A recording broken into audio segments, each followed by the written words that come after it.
Bismillahirrahmanirrahim. Sebagai cinta dunia ada 5. Kita bahas supaya kita mampu untuk mengenali apakah kita termasuk di dalamnya atau tidak. Yang pertama, kapan seseorang itu secara fix dan confirm itu disebut sebagai cinta dunia? Yang pertama, kalau dia itu menjadikan seluruh ibadahnya, ketaatannya, ibadah dan ketaatan yang dia lakukan pada kehidupan itu, harusnya ibadah dan ketaatan itu diniatkan untuk mendapatkan pahala di akhirat dan di surga. Tapi kalau orang sudah jatuh cinta sama dunia, maka seluruh ibadah dan ketaatan yang dia lakukan dan dia kerjakan bukan untuk mendapatkan rumah di surga, tetapi seluruh ketaatan dan ibadah itu dikerjakan, dilaksanakan untuk mendapatkan sekeping dari urusan dunia. Ini hati-hati nih. Jadi kalau orang itu terindikasi bahwasanya dia itu jatuh cinta sama dunia, maaf ya, ibadah yang harusnya ibadah itu diniatkan untuk akhirat, kalau orang jatuh cinta sama dunia itu enggak. Ibadah pun yang harusnya diniatkan untuk akhirat, dia niatkan untuk dunia. Sehingga ibadah yang dilakukan itu hanya untuk menunjang supaya dunianya itu menjadi sukses. Sholat, tapi untuk proyek. Puasa, tapi supaya dagangannya laku. Sedekah, supaya kemudian dia mendapatkan profit dan mendapatkan keuntungan yang besar. Padahal kita harus paham, harusnya seorang mukmin itu memahami sholatnya, puasanya, sedekahnya itu bukan untuk membangun dunia dia, tapi sesungguhnya seluruh ibadah kita itu untuk membangun akhirat kita. Karena rumah kita di surga itu tidak bisa kita bangun kecuali dengan komponen ketaatan-ketaatan yang kita lakukan pada kehidupan di dunia. Orang kalau sudah kesetrum dengan cinta kepada dunia, bukan hanya mubah yang dijadikan untuk mendapatkan dunia. Kalau perkara mubah untuk dijadikan dunia memang boleh. Tapi kalau orang kesetrum dengan urusan dunia, maaf, sampai urusan akhirat pun dia niatkan untuk mendapatkan dunia. Dan ini termasuk salah satu perkara yang tanpa kita sadari dibenci sama Allah.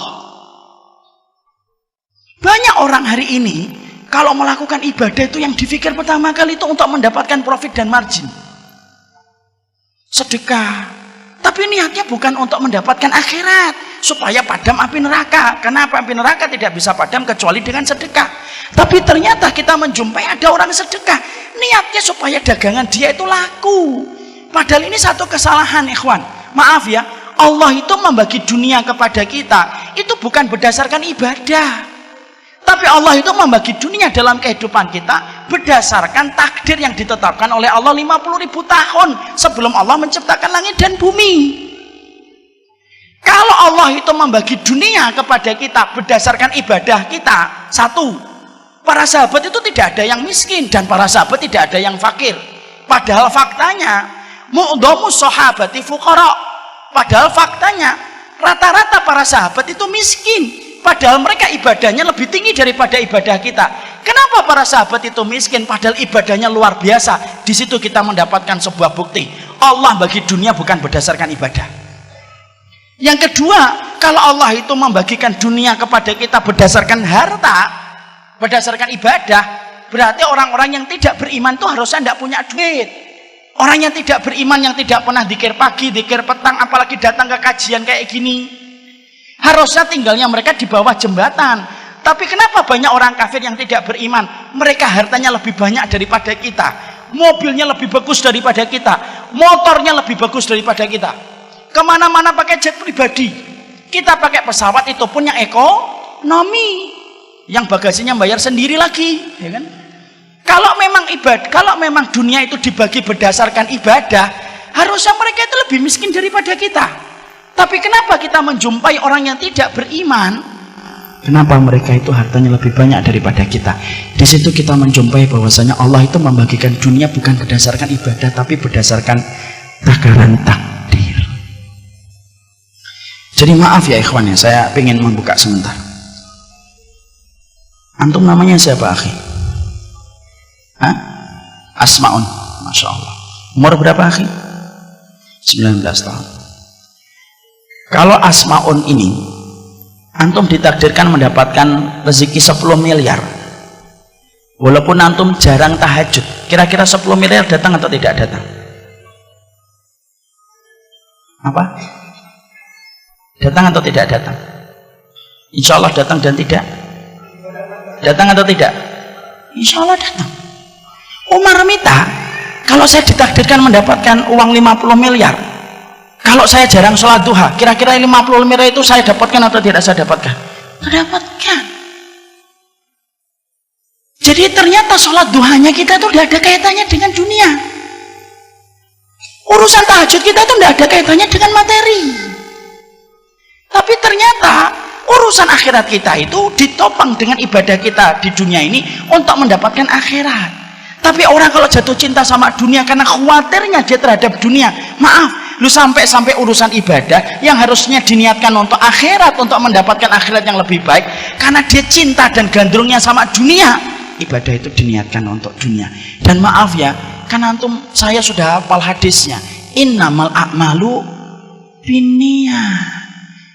Segala sesuatu itu tergantung niatnya. Jadi bisa jadi kalau ada orang nanti beribadah, kok niat pertamanya tidak ada yang menggerakkan dia ketika beribadah kecuali karena ingin mendapatkan sekeping dari kenikmatan dunia, dikasih sama Allah. Tapi maaf, di akhiratnya mungkin tidak lagi dikasih oleh Allah, karena balasannya sudah Allah sempurnakan pada kehidupan kita di dunia. Ada orang nanti ketika disidang oleh Allah dalam pengadilan akhiratnya, dia bingung, loh Allah, mana sholat tahajud saya? Allah jawab, loh sholat tahajud kamu kan supaya dagangan kamu laku. Sudah aku jadikan laku kan daganganmu yang ada di pasar. Dan tidak ada lagi balasan. Bisa jadi kalau ada orang setiap hari taklim kayak saya, tapi niatnya hanya untuk menggenggam dunia dan bukan niat yang pertama untuk menyampaikan kalimat Allah. Bisa jadi ketika ditimbang oleh Allah, dia bertanya, loh saya taklim setiap hari, kok nggak ada di dalam mizan saya, itu kemana taklim saya setiap waktunya ketika dakwah? Jawab lagi sama Allah, taklim kamu itu kan supaya kamu itu menumpuk-numpuk kekayaan. Sudah aku jadikan kamu menumpuk kekayaan kan ketika di dunia, dan akhirnya tidak ada lagi balasan di dunia, di akhirat. Ada lagi orang sedekah, dia sedekah terus sampai kemudian dia ketika di dalam mizan dia ngeliat, loh sedekah saya sudah ratusan juta kok nggak ada. Jawab lagi sama Allah, loh bukannya kamu sedekah itu supaya mendapatkan keuntungan besar, dan aku sudah jadikan keuntungannya besar kan ketika di dunia, dan selesai, habis. Disebabkan ketika kita menjadi orang cinta sama dunia, saking khawatirnya kita untuk menjadi orang yang tidak punya apa-apa, loh sampai urusan akhirat pun kita paksa dan kita seret urusan akhirat itu untuk urusan dunia. Padahal itu salah satu perkara yang merusak ibadah kita kepada Allah. Allah itu zat yang pecemburu. Allah itu paling tidak suka kalau hati manusia bercabang ketika beribadah. Kalau kita sholat hanya gara-gara seorang wanita, sholat kita tidak sah. Sama, kalau sholat kita hanya untuk dunia pun Allah menjadikan sholat itu tidak sah. Kalau ada orang sedekah gara-gara ada Pak Bambang, akhirnya sedekahnya tidak diterima sama Allah. Sama, orang yang sedekah karena ingin mendapatkan dunia pun sama dengan orang yang sedekahnya untuk Bambang. Dan akhirnya tanpa disadari itu merusak pada kehidupan kita. Makanya saya teringat sebuah asar itu sebuah riwayat, dan poin yang pertama ini berat tapi memang harus dibahas. Ada seorang ulama besar namanya Abdullah bin Mubarak, seorang tabi'in, tapi dia termasuk min kibari tabi'in. Min kibari tabi'in itu tabi'in tapi kedudukannya paling tinggi Pak, karena tabi'in itu terbagi menjadi 3 tabaqat. 3 tabaqat itu 3 lapis. Maka kemudian Abdullah bin Mubarak ini aktivitas hobinya Pak, sukanya itu nemuin para sahabat, karena Abdullah bin Mubarak tidak mampu bertemu dengan Rasulullah SAW. Ketika beliau banyak ketemu dengan para sahabat Nabi SAW, Abdullah bin Mubarak itu ditanya, Abdullah bin Mubarak, kamu ini menemui para sahabat Nabi, Maka bagaimana para sahabat Nabi itu kalau membaca Al-Quran, dan apa surat yang paling banyak membuat para sahabat Nabi itu nangis? Abdullah bin Mubarak ditanya begitu. Abdullah bin Mubarak bisa bahasa Indonesia, Ustaz? Enggak, ini saya terjemahkan. Abdullah bin Mubarak lalu berkata, aku ini melazimi para sahabat satu persatu, dan aku perhatikan makannya, aku perhatikan taklimnya, aku perhatikan bagaimana sholatnya, dan aku pula perhatikan bagaimana para sahabat kalau membaca Quran. Para sahabat itu kalau membaca Quran, yang paling mereka nangis itu kalau sudah melewati satu surat. Apa surat yang paling banyak membuat para sahabat nangis? Surat Hud, surat yang ke-11. Makanya surat itu termasuk surat yang membuat Nabi itu beruban, surat Hud. Kemudian Abdullah bin Mubarak melanjutkan, surat Hud yang banyak membuat para sahabat itu nangis.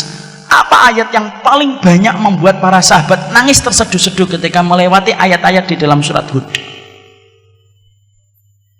Dijawab oleh Abdullah bin Mubarak, ayat yang paling banyak membuat para sahabat itu nangis adalah ayat yang ke-15 dan 16. Apa ayatnya itu?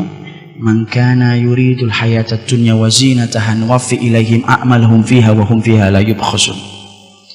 Orang itu kalau dalam kehidupan di dunia, yang dia pikirin dan dia niatkan dalam kehidupan dunia, kok yang dipikir dunia terus, nuwaffi ilaihim a'malahum fiha wa hum fiha la yubkhasun. Kami kasih kepada mereka dunia sebagaimana niat yang mereka tanam, la yubkhasun, tidak dikurangi sama Allah. Orang kalau niatnya di dalam sholat, kok niatnya untuk dunia, dikasih dunia sama Allah sesuai niat yang dia tanam. Kalau ada orang kok dia sedekah, lalu sedekah itu niatnya untuk mendapatkan harta, mendapatkan mobil, mendapatkan rumah, hanya itu niatnya, Allah kasihkan rumah sebagaimana niat yang dia tanam. La yubkhasun, kata Allah, tidak dikurangi sama Allah. Tapi ingat, ayat ini tidak berdiri sendiri. Ada ayat yang ke-15, ada pula ayat yang ke-16. Apa ayat yang ke-16? Ulaika alladzi laisa lahum fil akhirati illan nar wa habita ma sana'u fiha wa batilum ma kanu ya'malun. Orang-orang yang semacam ini, kata Allah, maka bisa jadi nanti ketika di akhirat, ketika mereka di akhirat tidak mendapatkan apapun dari apa yang telah mereka lakukan di dunia, kecuali yang mereka dapatkan itu adalah neraka. Sia-sia apa yang mereka lakukan, batal atas apa yang mereka usahakan. Akhirnya di neraka tidak dapat apa-apa. Makanya sampai kita menjumpai sahabat Abdurrahman bin Auf. Sahabat Abdurrahman bin Auf itu kalau makan kurma agak besar, maka beliau itu nangis. Kalau ditanyakan kepada Abdurrahman bin Auf, mayub kika, yang membuatmu nangis itu apa wahai Abdurrahman bin Auf? Dijawab sama Abdurrahman bin Auf, yang membuat saya nangis itu dua. Satu, kurma ini lebih baik daripada kurma yang dimakan oleh Rasulullah. Ikhwan, Rasulullah itu makan kurma adalah kurma rodi, kurma yang jelek. Kapan Rasulullah itu makan kurma agak bagusan dikit? Ketika habis memenangkan Khaybar. Memenangkan Khaybar itu habis Hudaybiyah, sebelum Fathu Mekah. 2 tahun lebih dikit sebelum kematian Rasulullah SAW. Itu agak bagusan dikit karena Khaybar itu subur. Khaybar itu tempat yang subur, ikhwan. Maka Abdurrahman bin Auf itu saya nangis karena ingat kurma yang dimakan Rasul dalam hidupnya. Yang kedua, yang membuat saya nangis itu, saya khawatir jangan-jangan kurma enak yang saya makan ini, jangan-jangan balasan atas kebaikan saya di dunia, lalu tidak ada lagi balasan untuk saya karena Allah sudah menyegerakan balasannya di dunia. Lah Abdurrahman bin Auf itu nangis. Yang nanya nangis disebabkan ketakutan mereka, jangan-jangan amal mereka hanya diniatkan untuk dunia, sudah dibalas di dunia, lalu ternyata tidak ada lagi balasan dalam kehidupan di akhirat. Dan itu yang kita khawatirkan. Makanya inilah yang menjadikan kita memahami betul urusan-urusan dunia itu jangan sampai menjadi niat kita beribadah. Dan maaf ikhwan, kalaupun antum beribadahnya sudah karena akhirat, Allah pasti akan mudahkan antum untuk mendapatkan dunia. Kenapa? Akhirat kalau sudah beres, apalagi cuma dunia. Karena akhirat itu harganya mahal dan tidak ternilai harganya. Apalagi dunia, semahal-mahal dunia itu masih bisa kesebut harga. Jadi kalau orang itu ibadahnya sudah karena akhirat, pasti Allah akan berikan kepadanya. Dunia dimudahkan oleh Allah, dan itu kecil bagi Allah. Makanya inilah yang menjadikan kita mikir, ya Allah, jangan-jangan kita itu selama ini ibadah, tapi cita rasanya cita rasa dunia. Sholat, rajin, tapi untuk dunia. Ya memang dapat, tapi setelah dapat tidak ada lagi balasan di akhirat, karena Allah sudah segerakan di dunia. Dan maaf, kalaupun kita tidak menjadikan niat ibadah kita untuk dunia, karena memang takdirnya kita dapat 5M itu datang, tapi jangan niatkan ibadah itu untuk dunia, karena Allah itu zat pecemburu. Allah itu pecemburu kalau niat hatinya manusia itu sudah diniatkan untuk Allah, tapi dia bercabang dan berselingkuh, dia niatkan untuk dunia. Allah kok disamakan dunia, padahal di hadapan Allah dunia itu sebagaimana sayap seekor nyamuk. Makanya kalau ada orang sudah meniatkan untuk dunia, ayat surat Hud yang tadi kita baca dalam 2 ayatnya itu bisa mengenai kepada siapapun. Maaf ya, dakwah ketika jadi ustadz itu yang paling susah itu bukan menghafalkan ayat, enggak. Bukan ketika menghafalkan hadis, enggak. Dakwah itu yang paling berat itu apa? Bagaimana menjaga niat supaya terjaga hanya semata-mata karena Allah. Jadi kalau ada ustadz kok tiba-tiba pengen libur, antum harus paham, mungkin ustadznya lagi susah jaga niatnya. Karena dakwah itu tidak segampang yang terlihat. Ada kesulitan menjaga niat. Ada proses yang berat bagaimana apa yang dari hati sampai ke hati. Ada konsekuensi atas apa yang telah terucap. Itu dakwah. Dan ternyata kalau salah, tergelincir dalam masalah niat, berabi, selesai. Ustadz, kenapa sih kita membicarakan niat itu sampai sedetail ini, Ustadz? Loh, karena kita punya Allah yang paling detail ketika mengerti masalah niat. Kalau kita tidak punya Allah yang tidak detail melihat niat, mungkin kita tidak perlu membicarakan niat sampai sedetail ini. Tapi karena kita punya Allah yang dalam sujud kita, rukuk kita, Allah itu zat yang paling detail kalau sudah membicarakan tentang masalah hati dan niatnya. Makanya keplesetnya kita dalam niat itu lebih parah daripada keplesetnya kelamin. Keplesetnya kita dalam niat itu lebih parah daripada keplesetnya kaki kita. Dan itu yang kita khawatirkan. Cinta dunia itu yang pertama. Semua urusan-urusan ibadah pun akan dibawa untuk mendapatkan dunia. Sekolah yang harusnya untuk akhirat diniatkan untuk dapat dunia itu juga tidak boleh. Makanya kita akan dapetin ada satu hadis, man ta'allamal ilma yubtagha bihi wajhullah la yata'allamuhu illa liyusiba arada minad dunya lam yaridu ahyatal jannah. Ada orang kalau dia mencari dunianya, mencari ilmu diniatkan untuk dunia, dan harusnya ilmu yang dia cari itu diniatkan untuk mencari wajahnya Allah, kok dia niatkan untuk dunia, maka dia tidak akan mencium baunya surga. Saking dalamnya Allah membenamkan ia ke dalam pelukan api neraka. Makanya kalau kita tobat tuh jangan hanya tobat dari khamar. Kalau tobat itu bukan hanya tobat dari kita pernah bentak orang tua, jangan itu saja. Tapi salah satu tobat kita adalah, ya Allah, kalau ada ibadah saya yang saya lakukan karena dunia, sadar atau tidak sadar, ampuni kami ya Allah. Allahumma inni a'udzubika an usyrika bika syai'an a'lamuhu wa astaghfiruka lima la a'lamuhu. Dan itulah yang pertama. Makanya orang kalau jatuh cinta sama dunia itu semuanya ditakar untuk dunia. Dan itu tidak betul. Ustadz, mungkin nanti ada yang bertanya. Nah, sebelum ada yang bertanya saya jawab duluan. Ustadz, kalau saya meminta dunia emang tidak boleh. Nah, kalau berdoa boleh.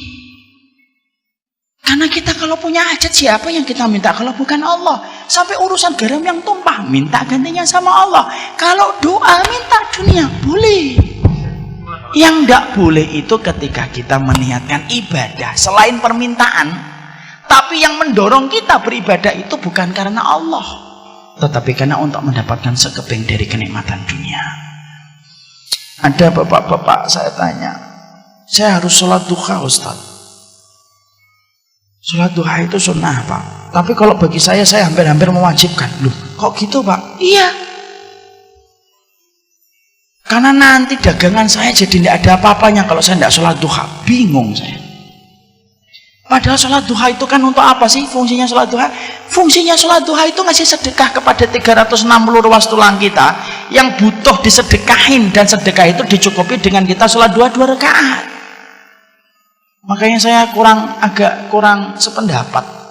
Kalau ada orang sholat duha, yang pernah saya jumpai itu, sholat duha itu menghadapnya ke Ka'bah, ke barat, ke kiblat, setelah itu ke kanan, kemudian ke belakang, kemudian ke sebelah kiri, balik lagi ke depan. Saya tanya, kenapa harus gitu? Untuk menjaring dunia dari 4 arah mata angin. Masya Allah. Bingung saya. Muter aja sekalian kalau kayak gitu. Padahal kan duha itu kan karena kita pengen ngasih sedekah sama ruas tulang kita. Makanya habis ini, saya tidak ngerti Ustaz. Nah, moga-moga kita habis ini meminta ampunan kepada Allah. Dan doakan para ustadz yang ngajar antum adalah orang yang mereka terjaga niatnya. Dan itu yang pertama. Sampai di sini paham? Yang kedua, jangan langsung mengatakan saya insya Allah nggak kayak gitu. Nah itu penyakitnya orang yang gampang mentazkiyah dirinya sendiri. Yang kedua, kapan seseorang itu disebut fix dan confirm sebagai cinta sama dunia? Yang kedua itu dia memiliki sifat. Sifatnya itu sebagaimana dalam satu riwayat. Dalam satu riwayat yang saya baca, dia kayak khimar di waktu siang. Tapi dalam beberapa penjelasan dia kayak asad, kayak singa dia di waktu siang. Wajussah fil lail, tapi kemudian dia jadi bangkai ketika di tengah malam. Orang yang jatuh cinta sama dunia itu akan terbaca dan tercermin bagaimana ketika dia itu menjalani aktivitas siang dan malamnya. Kalau siang, dia itu memiliki sifat sebagaimana singa. Singa itu lihat ikhwan, singa itu tajam kalau melihat buruan, itu kan singa. Maka orang yang jatuh cinta kepada dunia itu kalau pagi, duha, siang, sore, maka dia itu kekuatannya ekstra, powernya itu luar biasa, tidak ada mati-matinya. Kalau batu baterai, alkalin dia. Terus dari utara lompat ke selatan, dari selatan lompat ke timur, dari timur lompat dia ke barat, terus diputar-putar itu. Tapi tepat ketika malam dia menjadi bangkai. Dia akhirnya jadi bangkai ketika malam, tidak pernah tahajud, tidak pernah qiyamul lail. Disebabkan keletihan dia di waktu pagi dan di waktu siang. Karena dia tidak sadar bahwasanya Allah turun langit ke sepertiga malam, dia tidak pernah bangun dan tidak pernah punya semangat untuk bangun. Ratusan malam dilewati tidak pernah bermunajat kepada Allah, tidak ada penyesalan ketika bangun di pagi hari. Tapi ketika ada satu proyek, satu kesempatan, gemericik harta, kok terlewatkan, penyesalannya terbawa sampai 3 tahun pun tidak hilang-hilang. Jadi kalau ada orang, kalau dia memiliki 2 sifat, dia kayak keledai yang suka makan, atau sebagaimana singa yang luar biasa ketika mencari harta, tapi ketika malam itu kemudian dia tepar dan tidak pernah melaksanakan sholat malam untuk beribadah kepada Allah, maka itu salah satu di antara sifat orang yang sudah jatuh cinta sama dunia. Padahal maaf ya ikhwan, kita nyari rezeki itu memang bagian dari nafkah dan itu wajib. Betul, saya tidak mengatakan mencari nafkah itu haram, enggak. Mencari nafkah itu kewajiban. Tapi mencari nafkah itu juga kita harus paham waktunya. Karena tawakalnya kita, karena takaran kita kalau mencari harta itu sudah dibuat takaran waktunya oleh Rasulullah. Bagaimana Rasulullah itu menakar waktu kita untuk bekerja? Nabi itu kan sudah menyerupakan cara kita bekerja itu sebagaimana burung ketika bekerja. Taqdu himasan wa taruhu bitonan. Nabi itu menyerupakan tawakalnya kalian itu sebagaimana tawakalnya burung. Pergi di waktu pagi dalam kondisi perutnya kosong, pulang di waktu sore dalam kondisi penuh. Berarti takaran kita kalau kita bekerja frekuensi waktunya itu antara pagi sampai sore. Kira-kira berapa jam? 8 jam sampai 10 jam. Pulang, mempersiapkan dia dan bercengkrama dengan istrinya dan keluarganya bersama-sama, kemudian dia itu mempersiapkan malamnya. Kalau sekarang enggak. Banyak orang yang selalu mengatakan saya mencari nafkah, berangkatnya sebelum subuh, pulang-pulang tengah malam. Mana ada burung pulang tengah malam? Itu namanya burung hantu. Tapi orang itu ketika akhirnya tidak sadar, akhirnya apa? Semacam itu. Dan dia itu selalu membela diri ketika dia selalu mengatakan bahwasanya ini merupakan bagian dari cara dia mencari nafkah. Maaf ikhwan, semua itu ada takarannya. Antum kalau semangat sholat maghrib, lalu antum tambahi dari 3 menjadi 5, walaupun khusyuk, tidak akan diterima dan tidak akan dicatat malaikat raqib. Kenapa ini mati ini? Mari kita akhiri kajian kita pada maka kalau nambahi sesuatu pada sesuatu yang tidak ada takarannya itu tidak boleh. Kalau sholat kita aja tidak boleh berlebihan, apalagi urusan ketika mencari nafkah. Akhirnya orang atas nama mencari nafkah habis waktunya untuk mencari duit. Senin sampai Jumat kerja, Sabtu Ahad ngurusin hobi. Senin sampai Jumat kerja lagi, Sabtu dan Ahad ngurusin hobi. Malam tidak pernah bangun untuk bermunajat kepada Allah. Takaran waktunya rusak karena dia tidak menyesuaikan dengan takaran waktu yang disampaikan oleh Rasulullah. Maka akhirnya kalau ada orang dalam kondisi ketika dia mencari penghasilan atas nama nafkah untuk memberikan kecukupan kepada istri dan anaknya, tapi dalam kondisi takarannya melebihi batasan yang telah dibuat oleh Allah dan Rasulnya, hati-hati. Semacam ini berpotensi akhirnya tersetrum untuk mendapatkan cinta kepada dunia secara berlebihan. Dan akhirnya yang kita khawatirkan itu apa? Mungkin dapat dunia, tapi akhirnya diluputkan dari rezeki. Ini dari pagi nih saya ngomong antara dunia dan rezeki itu beda. Ini dari pagi sejak saya di Jogja. Saya ulang lagi di sini. Antum paham nggak ikhwan? Bedakan antara dunia dengan rezeki. Orang kalau sudah membabi buta untuk mencari dunia, maka Allah ngasih kepada dia dunia, tapi Allah menahan dia untuk tidak mendapatkan rezeki. Karena beda antara dunia dengan rezeki itu beda. Dunia itu angka deret dari nominal-nominal yang kita pengen peroleh, itu dunia. Tapi kalau rezeki cakupannya lebih luas daripada dunia, karena rezeki itu tidak terbatas hanya angka deret. Allah itu mencela dunia, tapi Allah itu tidak pernah mencela rezeki. Pernah nggak Allah mencela rezeki? Enggak. Bahkan kalau antum membaca salah satu pada surat At-Tolak, Allah itu mensifati surga itu rezeki. Wa qad ahsanallahu lahu rizqa. Allah ketika menceritakan orang mukmin yang masuk surga, Allah menutup ayat itu pada surat At-Tolak ayat yang ke-11. Wa qad ahsanallahu ilaihi rizqa. Allah telah memperbaiki urusan rezeki mereka ketika mendapatkan surga. Allah itu tidak pernah mencela rezeki, tapi Allah mencela dunia. Makanya maaf ya, sampai orang ketika dibenamkan di dalam neraka pun Allah masih hinakan dia dengan dunianya yang dulu mereka peroleh. Wa yauma yu'radul ladzina kafaru 'alan nari adhabtum thayyibatikum fi hayatikumud dunya wastamta'tum biha. Mana dunia yang dulu kalian banggakan, yang menjadikan kalian menolak setiap ayat-ayat yang aku sampaikan. Rasulullah itu tidak pernah minta dunia, tapi Rasulullah itu minta rezeki. Pernah nggak kita mendapati Rasulullah minta dunia? Enggak. Tapi Rasulullah itu minta rezeki. Makanya tidak ada dzikir yang tidak pernah ditinggalkan Nabi kalau habis sholat subuh kecuali rezeki, kecuali dzikirnya apa? Allahumma inni as'aluka ilman nafi'an wa rizqan thayyiban. Rezeki.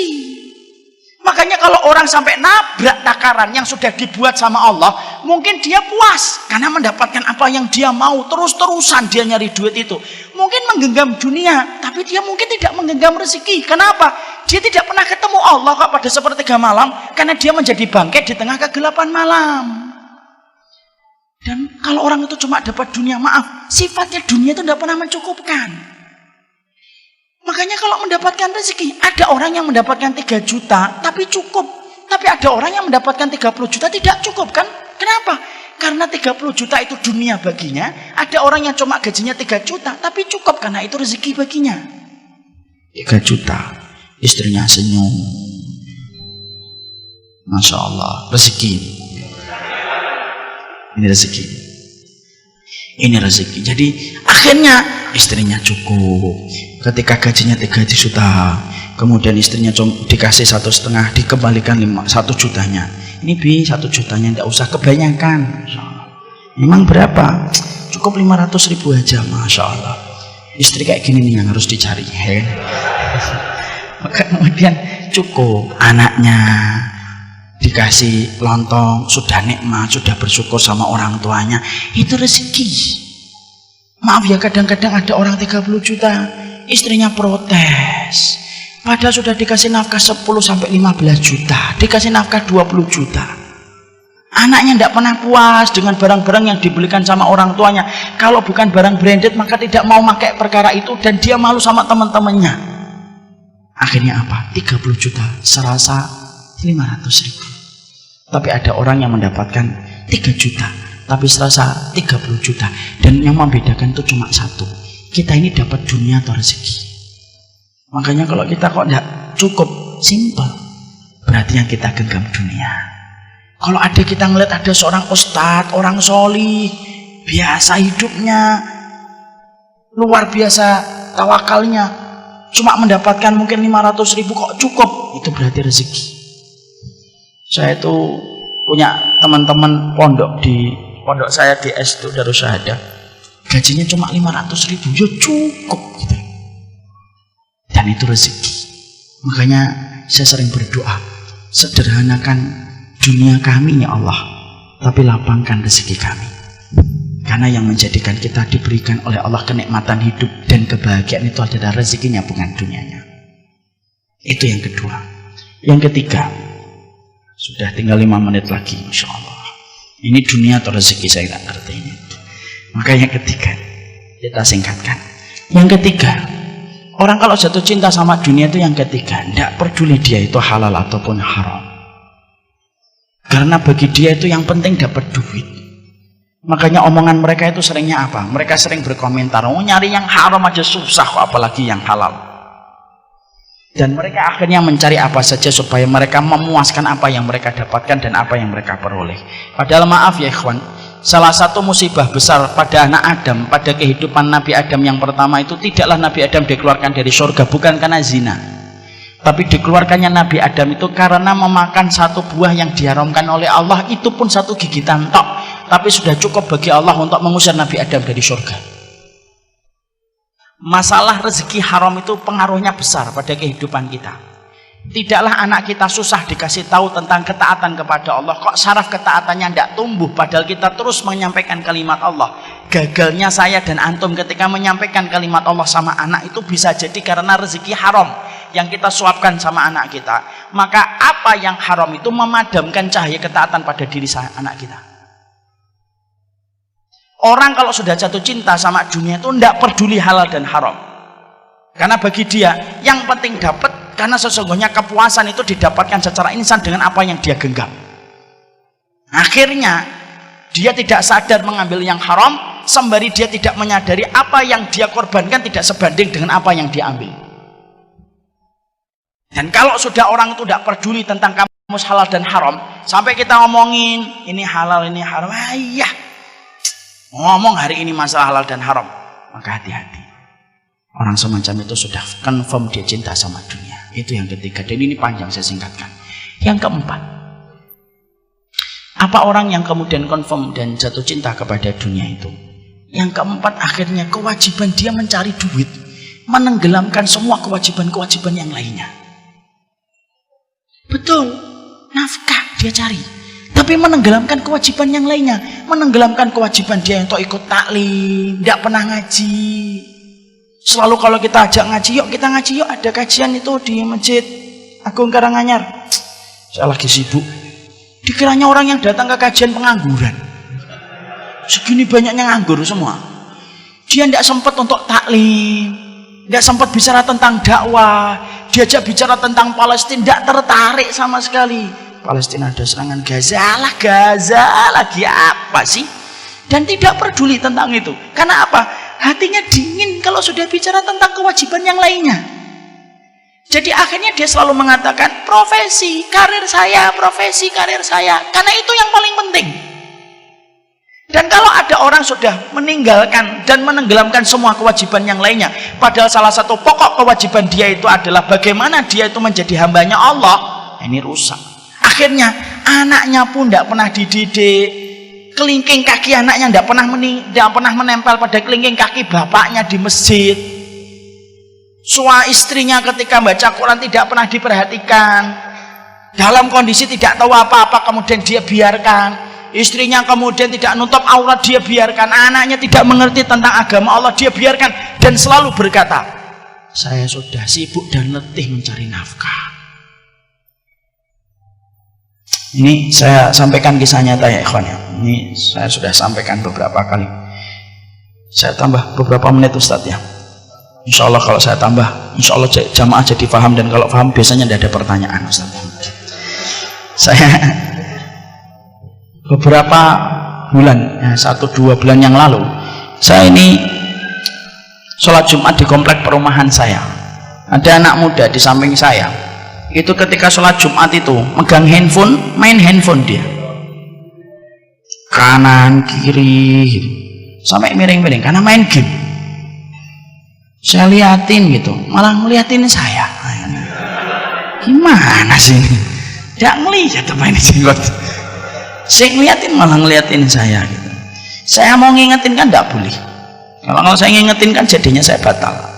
Idza qulta li sahibika ansit wal imamu yakhthub faqad laghawta. Kalau kamu ngingetin orang diem ketika khutbah Jumat sedang disampaikan, kamu telah batal. Ditegakkan sholat Jumat, saya nempel sama dia.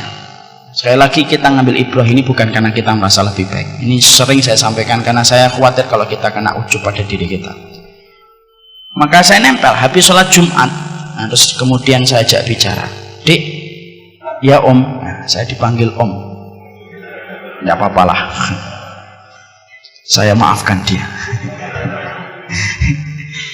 Tadi kok sholat Jumat kok main game itu gimana? Iya, kenapa? Daripada tidur? Oh iya juga.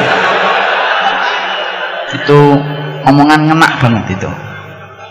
Tapi maaf ya, saat itu saya tidak tidur. Nah, saya ngeliatin dia.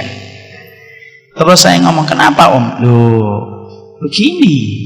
Orang kalau sholat Jumat itu sebenarnya tidak boleh kemudian dia itu main apapun. Rasulullah itu menjelaskan, orang yang megang kerikil ketika dia khutbah Jumat aja batal. Man masal hasa faqad laghaw. Makanya maaf ya ikhwan, kita ini kalau sholat Jumat main-main sajadah, karpet diginikan.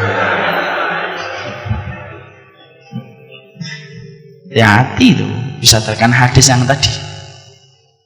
Itu tidak boleh. Anak ini baik loh, wallahi baik. Dia nggak sudah Om saya mau buru-buru, enggak, didengerin. Jadi nanti kalau sholat Jumat itu sebentar kok 15 menit. Kalaupun 20 menit kok nggak selesai, biasanya nanti jamaah yang lain pada batuk-batuk. Mesti kode sama khotibnya kepanjangan. Cuma sebentar, dengerin aja, handphonenya dimatikan. Nanti habis sholat Jumat baru dihidupkan lagi. Oh iya, saya baru tahu. Insya Allah. Kelas berapa? Kelas 9, berarti kelas 3 SMP. Saya tanya, bapaknya ada Dik? Ada Papa. Oh Papa di mana? Di kantor. Sekali lagi kita nggak boleh merasa lebih baik daripada beliau. Kemudian saya tanya, emang Papa enggak pernah sholat Jumat bareng kamu? Enggak, udah lama beberapa tahun enggak, karena Papa selalu di kantor. Kan kadang-kadang Jumat ada tanggal merahnya. Ya kalau tanggal merah biasanya kami rekreasi, pergi keluar kota. Pernah nggak diajarin Bapak gimana sholat Jumat? Seingat saya nggak pernah. Yaudah ya Om ya, saya pamit ya. Saya itu tenang, tapi juga mengingat mungkin kekurangan saya sendiri. Kenapa saya ngambil contoh sholat Jumat? Sholat Jumat itu sholat yang paling sederhana. Kalau kita ajarkan sama anak, duduk, diem, dengarkan, sholat Jumat, selesai. Kalau anak kita, dia tidak bisa sholat khauf, anak bisa maklum lah. Kalau dia tidak bisa istikharah, anak maklum lah. Kalau sholat Jumat sampai tidak tahu itu saya bingung. Tapi banyak orang tua, kadang-kadang itu mengharapkan anaknya baca Quran, tapi dia tidak pernah baca Quran. Banyak orang tua itu yang kadang-kadang mengharapkan anaknya di masjid, tapi dia tidak pernah menempelkan kelingking kakinya dengan kelingking anaknya di masjid. Dan itu salah satu di antara ciri khasnya orang kalau jatuh cinta sama dunia. Semuanya selalu dijadikan pembenaran atas nama mencari nafkah untuk keluarga.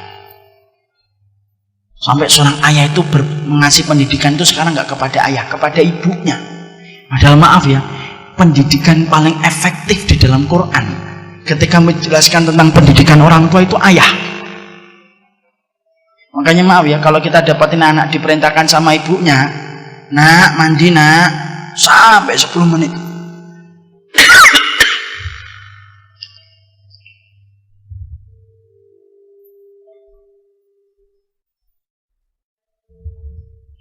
Sampai 10 menit itu anaknya nggak ke kamar mandi. Tapi kalau bapaknya itu langsung berdem, langsung ke kamar mandi dia. Dan itu ayah yang berperan. Tapi karena ayah sering berkata, saya itu udah capek nyari nafkah, kamu udah tahu saya keletihan. Akhirnya aku